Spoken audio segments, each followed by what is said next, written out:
The woman who thought she was happy. By all visible measures, Naina had it right.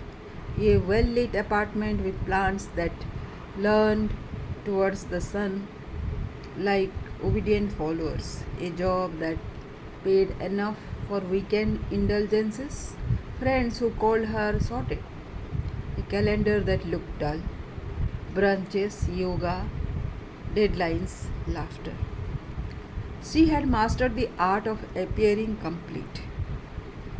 Every morning she brewed her coffee in the same chipped mug, the one that said, "Choose joy." She liked the irony of it, though she never admitted it. Joy, after all, wasn't something she chose, it was something she performed. If you had asked her, she would have said she was happy, and she would have believed it. The first crack appeared on a Tuesday. Nothing dramatic, no heartbreak, no betrayal, just a quiet moment between tasks when she forgot what she was about to do next. She stood in the middle of the living room, a phone in hand, staring at nothing in particular. The silence felt loud.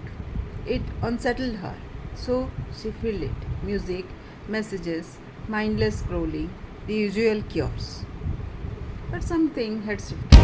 The noise moved over the that night, she lay in bed, longer than usual, eyes open, watching shadows rearrange themselves on the ceiling. Am I happy? She whispered into the dark. Or just busy enough not to notice I am not. The question lingered like a guest who refused to leave. Over the next few weeks, small things began to bother her. The laughter at brunch felt rehearsed. The compliments felt transactional. Even her own smile felt borrowed. She noticed how often she said, "I am good," without checking it if it is true.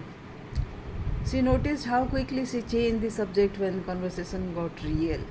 She noticed that the life she had built was efficient but not necessarily alive. And once you notice something like that, you can't unsee it. One evening, she cancelled her plans.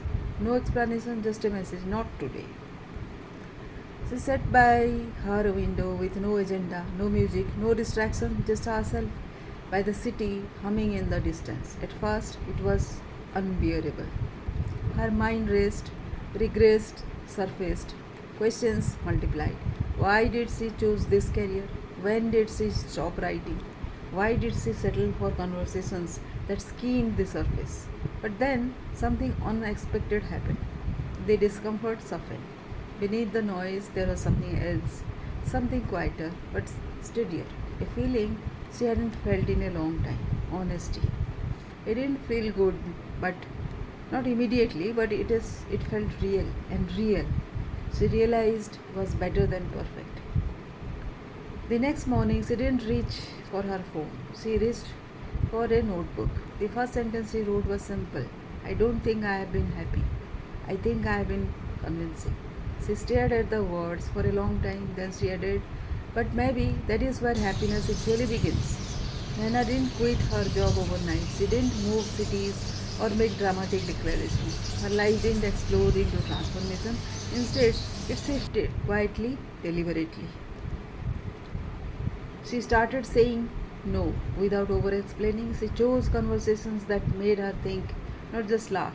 She returned to things she had abandoned writing, long walks, uncomfortable truths. She stopped trying to look like someone who had it all figured out. And slowly, almost imperceptibly, something changed. She stopped performing happiness and started building it. If you met her now, you might not notice the difference immediately. Her life still looked good from the outside, but if you stayed a little longer, you'd see it.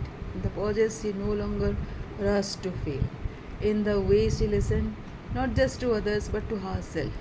In the quiet confidence of someone who no longer needs to prove she is okay.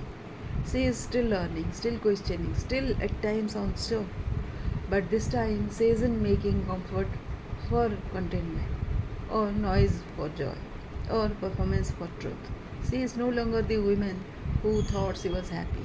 She is the woman who is discovering what happiness usually means.